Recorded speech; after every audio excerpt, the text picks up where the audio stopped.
salaamaaleykum di wax onze billahi mina sheytaani rajim bisimilahi rahmaani rahim ñi ngi tàmbalee te fi ñu ñëw nag suñu kër la kër gu ñu xam kër gu ñu miin Blaise Senghor fii la lépp tàmbalee Blaise Senghor nag saa yu ñu fi taxawee xamal ne événement ban bu ñu duggee léegi ci biir di ngeen xam lan lañ leen di indil Blaise Senghor fii la lépp tàmbalee ci ñëpp ci man ci kenn ci keneen ci ñëpp fii daal tey mu mel ni tux su bënn bu saañ ba réer. Attends, je vous passe ma sœur comme ça il va dire un peu en français. Bonsoir, vous êtes bien sur la chaîne Yaye-Dib TV. Veuillez vous connecter, vous n'allez surtout pas le regretter. Avec Yaye-Dib TV, l'art est au grand rendez-vous. Vous aurez des prestations ici en Afrique et partout dans le monde. Vous qui avez aimé la musique, la danse, l'art à grosso modo, Yaye-Dib TV est là pour vous. Merci. salaamaaleykum waa àddina salaamaaleykum sama mbokk artistes yi taxaw naa fu ma war a taxaw naa sama kër kër nag bu ñëwee fekk ci kër defe naa foofu wax dootu fa am Yaye-Dib TV ñoo seet ci tey waa Blaise Senghor. Blaise Senghor fii la lépp tàmbalee fii laa jàngee baa waaw maa ngi sama ginnaaw prof maa ngi sama ginnaaw papa maa ngi ci sama ginnaaw maestro Jo bu Zanzi kenn dootu ko fàtteet ci àddina di ko ñaanal rek fi mu tëdd yàlla na ko gënal fi mu jógee lépp luy ngëneel rek yàlla na ko fa fekk yàlla na suuf oyof ci kawam yàlla na xippee àjjanay firdawsi ci darajay Seydina Muhammad sallallahu alayhi wa sallam.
ba xelam dem ne tey danse bi vraiment ñu ngi koy def un peu partout mais promotion bi des na mu ne day jël waaram béy ko ci li nga xamante ni créé na ko muy Yaay-Dib TV vraiment dañuy def di ko ñaanal yàlla na affaire bi gën a avancé mais aussi fépp fu ñu woo ci vraiment waxtaan ci loolu dañ ciy kontaan trop parce que c'est quelqu'un à encourager dañ ko war a encourager jàppale ko parce que jàppale suñu bopp la en tant que danseur ak percussionniste. donc ci loolu aussi buñ ci jógee ma wax la compagnie bi ñu fekk fii tey mooy compagnie Bakalama cosaan la nag lu yàgg la parce que su ma waxee date de création bi ñu bëri dañuy xaw a tiit sax 1972 lañ ko créé lu tax 72 bi ñu koy njëkk a créé fii ressortissant village bu ñuy wax Thionkisil bi nekk Casamance ñoom ñoo nekkoon fii Dakar bañ seen aada ak seen cosaan réer ñu créé association nga xamante ni saa yu ñu wàccoon ngoon dañuy jël seeni doom jàngal leen seen aada ak seen cosaan donc loolu dafa am solo trop donc ci loolu ñu fekk ñun ñu am chance aussi juddoo fu ñuy wax Fass donc ñu nekkoon fa ak ñoom ak yëpp dem ba benn moment yàlla dimbali ñu nekkoon ci art bi parce que li ma njëkk a def mooy management defe naa man ma génnee woon ak Pifras kasetam bu ñuy wax wala bokk donc ci loolu après aussi ma def ay formation yu jëm ci mise en scène direction artistique chorégraphie ak yooyu yëpp ba xëy di liggéey ak ñi nga xamante ni ñooy Bakalama parce que samay naataangoo ñi nga xamante ni samay morom yi ma dëkkaloon Fass ñoo fa nekk donc loolu moo ma tax ma dugg ci Bakalama donc depuis 1998 laa ci dugg boobu ba léegi aussi ñu ngi góorgóorlu sur le plan national international après dinaa ci ñëw mais tey li ngeen fekk sax ñuy présenter nii li si njëkk moom mooy benn danse bu ñuy wax culture sérère la fecc bi tey ci séeréer lañ ko jëlee donc dañu boole ci xeetu séeréer yu bëri def ci benn création juste benn lu ndaw rek lañ ci wone mais pour wone ne Bakalama lépp loo xamante ni mu ngi ci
Joola.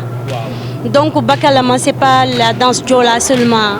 Sabarang ci biir sewroba ngi ci biir sewroba sax c'est Socé je pense, c'est pas Joola ou c'est Joola. c'est Socé. c'est Socé mais grand man kontaan naa gaaw ma nag kontaan ci fecckat mais li ma jot a gis nii bu doon 10 sur 10 dama joxe 8 macha allah xale yi féroce nañ te loolu rek la ñu am ci aar moom boo ko bëggee pour man boo koy fecc rek da nga ko war a wone mais sa projet ak xale yi lan la sa projet ci kanam xale yi fii nga bëgg a yem ak ñoom wala da nga leen bëgg a yóbbu dans le plan international wala. waaw suñu projet déjà moom mooy projet de création yu ñu nekk moom mooy ñu ngi tënk ci ay création yoo xamante ni commencé nañ ko sax am na loo xamante ni commencé nañ ko ñu ngi ci benn danse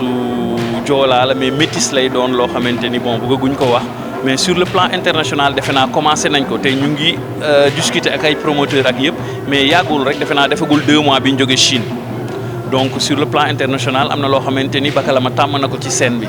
donc dem nañ ci yu bëri dem nañ fi Algérie en 2009 ñu jël fa médaille d'or bi nga xamante ni presque y avait 19 pays dem nañ fi Corée en 2012 jël fa aussi médaille d'or donc fii aussi njukkal artistique bi nga xamante ni dañu tànnoon fi artistes yu gën a kawe ñu am chance laay wax parce que bokk ak ku mel ni Youssou Ndour ku mel ni suñu papa Ousmane Sow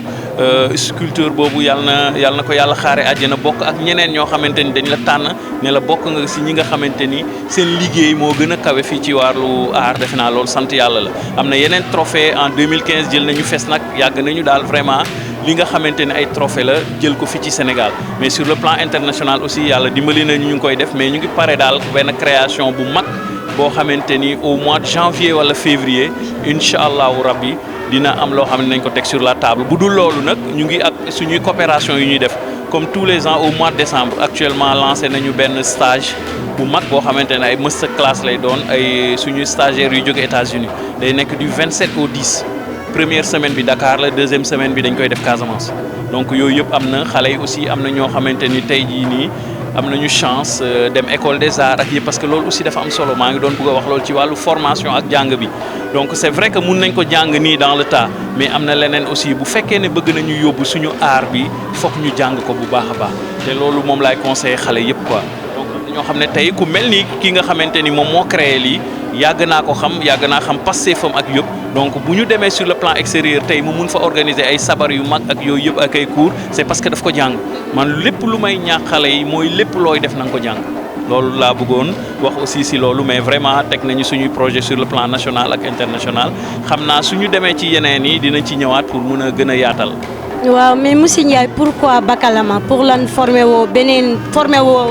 pour lan nga ñëw rek jël bakalama nga ne bakalama dama koy bëgg a deqaliwaat pour lan loolu c'est lié à quoi. waaw mooy li ma la wax xam nga directement dafay am loo xamante ni sur le plan socio-éducatif dafa lay toucher parce que fi ma dëkk moom mooy Fass Delorme dafa am diversité culturelle xeet yëpp fa nekk donc loolu da lay teel a affecté te ñëpp ñi ma doon àndal ñu bokk classe di jàng ak yooyu yëpp ñoom dañ nekkoon si biir bakalama yàlla def aussi tey jii bi ñu demee ba si biir ki nga xamante ni moom laay denc muy sama soxna mooy chorégraphe actuellement mu ngi ci américain di joxe cours fi ñu toll nii dafa si suba ba léegi mu ngi may wax ne mënoon nga programmer beneen jour ma ne ko yàlla dogalul nga fekkee ko donc moom école des arts la génnee def na 5 ans en tant que chorégraphe dem na jàngi URSS def rock and roll ak yëpp donc chorégraphe bu mag la day den partout dans le monde ci université di joxe ay cours yàlla aussi boole ñu moom mu nekk biir bakalama donc mu nekk suma soxna mais bakalama aussi même tur bi dafa am solo parce que leket lay signifier lu tax aussi ñu jël tur bi mooy leket xam nga benn racine rek moo ciy sax donc lépp lu ñuy def fii kenn la wuy firi ñëpp kuy firi kenn donc loolu aussi dafa am solo même turu bakalama bi ñu feeñal ko ci loolu donc liberté bi fa nekk aussi moo tax ma vraiment am Pastef liggéey ak ñoom. waaw macha allah yaa ngi may gën a faciliter sama liggéey ndax bëggoon naa la laaj bakalama lan lay tekki waaye defe naa wax nañu ko waaye kon ñu xuusaat sama gars yi ba ci kanam